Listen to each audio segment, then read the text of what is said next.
Ibalon, a Bicolano epic. Long ago, the land of Ibalon, known as Bicol, was a land of lush and virginal beauty, but no one lived there. One day, a mighty warrior called Baltog came upon the land. The richness and beauty of the region made him decide to take his family and his workers to this wonder place. Here, they lived in peace and prosperity.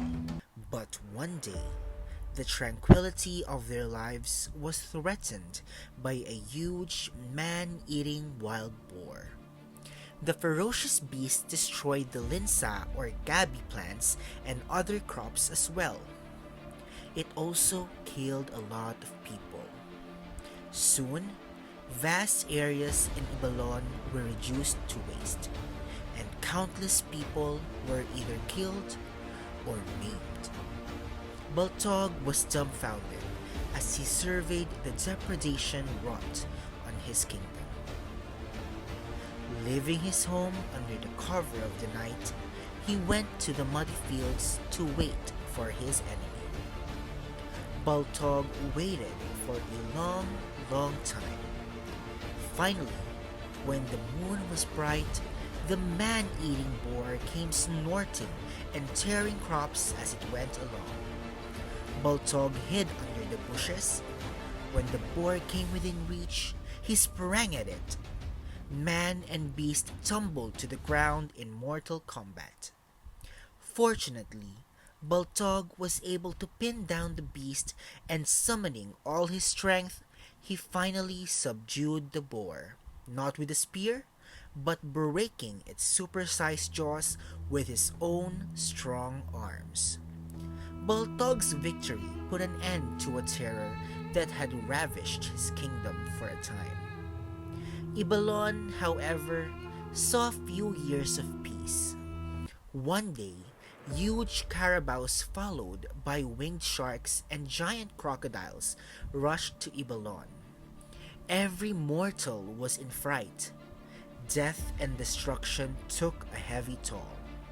The mighty Baltog could no longer defend his kingdom, for years had sapped his strength. Defenseless, Ibalon had become an easy prey. Luck, however, was still with Ibalon. On that tragic day, Handyong, a mighty warrior of the neighboring kingdom, happened to pass by Ibalon. Handyong came to the rescue. Handyong and his brave, seasoned men threw themselves at the stampeding and winging wild enemies.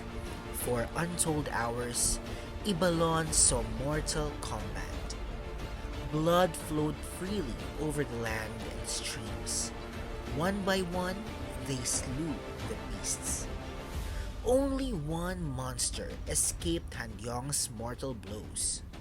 This was Oriole, the serpent who could transform itself into a beautiful woman.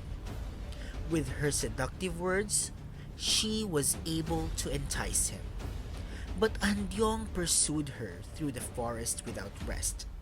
To save itself, the she-snake struck an alliance with Handyong.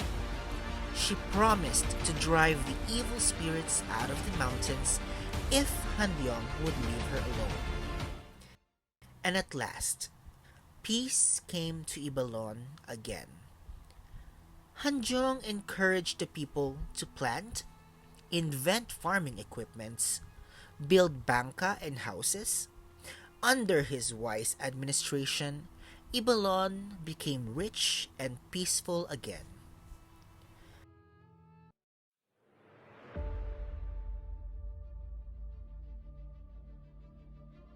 Outside Handyong's domain, there appeared another threat to his kingdom. This time, it was Rabut, a far more terrible monster, for under its spell, mortals could turn to stone.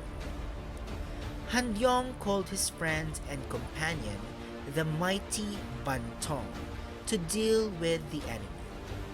Together, with a handful of men, Bantong raided the monster's lair. He found the enemy taking its nap. With a cat-like agility, Bantong delivered a mortal blow at the monster's neck. The wounded monster cried in agony, and he struggled for breath. The earth cracked, and the water in the sea rolled landward.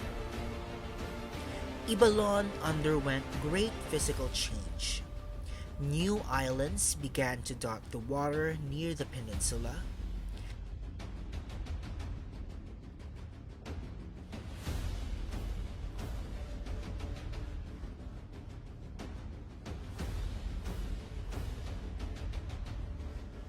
Finally, a tall and perfect cone reared its head to lord over the leveled ruins. The perfect cone is known as Mayon Volcano. Thus ends Ibalon.